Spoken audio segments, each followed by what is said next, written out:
Hi everyone, my name is Michael Wong. I'm an Australian lawyer and a registered migration agent. In this video, we are going to cover the merit review against the migration decision made by the Home Affairs Department.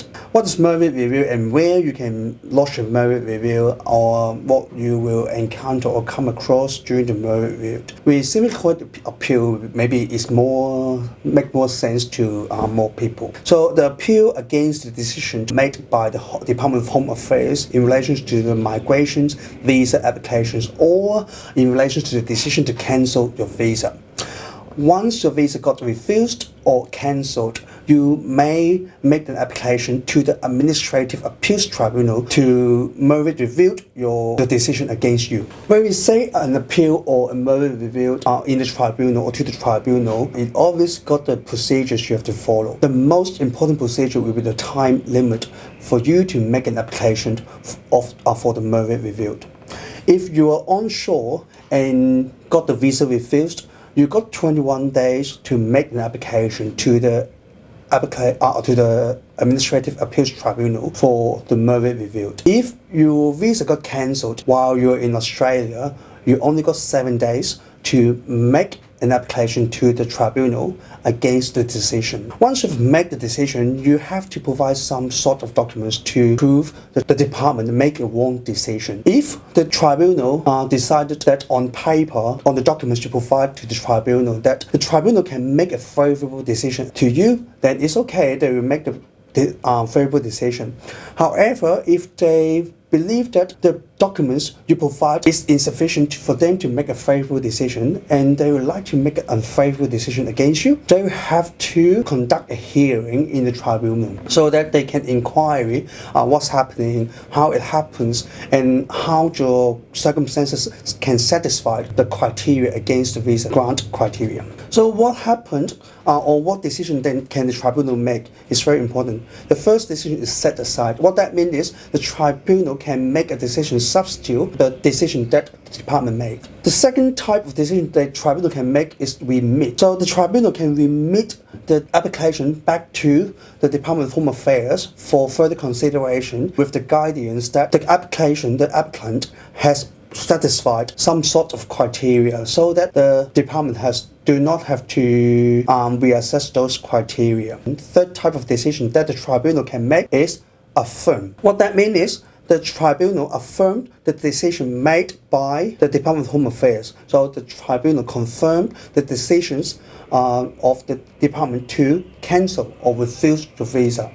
It's very important that you provide sufficient information or sufficient evidence to the tribunal so that the tribunal can make a decision in your favor. Now, I would like to cover and I would like to tell you the average successful rate the tribunal publish online, which is about 30% every year. However, our company can make over 70% successful rate. The difference is, I would say, is the assistance provided by us as a lawyer or migration agent. So it's very important that for you to know what the migration agent or lawyer can do for you during the hearing or during the merit review process against the migration decision review. I would say I have to acknowledge that in a review process for the migration decision, it is designed for the applicant to do it themselves. However, what makes the major difference in the successful rate is the assistance of the lawyer or the registered migration agent. A lawyer or registered migration agent can provide documents on your behalf to the tribunal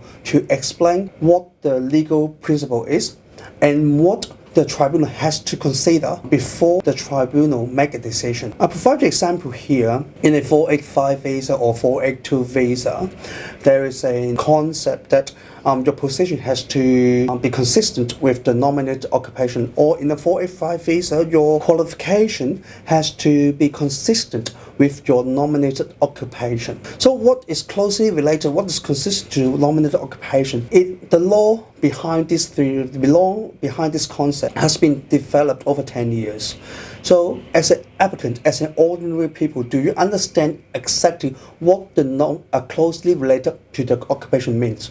So in that sense, a lawyer or registered migration agent can help you to articulate the concept of these legal principles to the tribunal so that the tribunal can consider the application carefully and rationally and correctly, so that it can make a favorable decision for you. So that's how the agent or lawyer can help you during the hearing. It also helps you during the hearing that in case you do not understand the principle of the intention of the question that the member is going to ask you in the hearing, so that you can ask for adjournment of the hearing and seek advice from your lawyer or registered migration agent, so that you can actually articulate correctly or respond to the question correctly, concisely to the member, to the tribunal, so the tribunal can make a good decision for you. Another issue I also found during the hearing is sometimes if the interpretation or the interpreter is involved in the hearing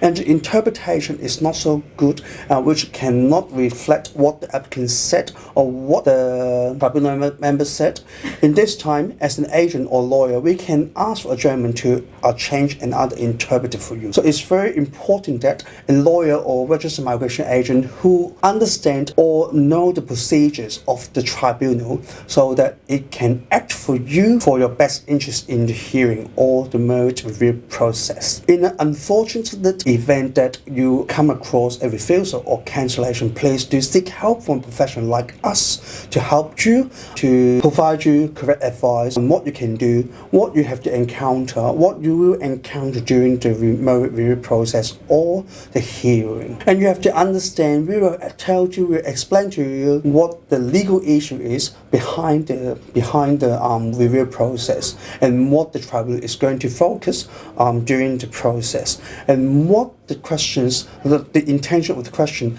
the tribunal is going to ask you. So that's all for today. If you need help, please contact us. If you like this video, please give us a thumb up, subscribe to this channel, and hit the reminder bell so that next time we can update the most updated Australian law, including whatever laws and migration law. Thank you. See you next time.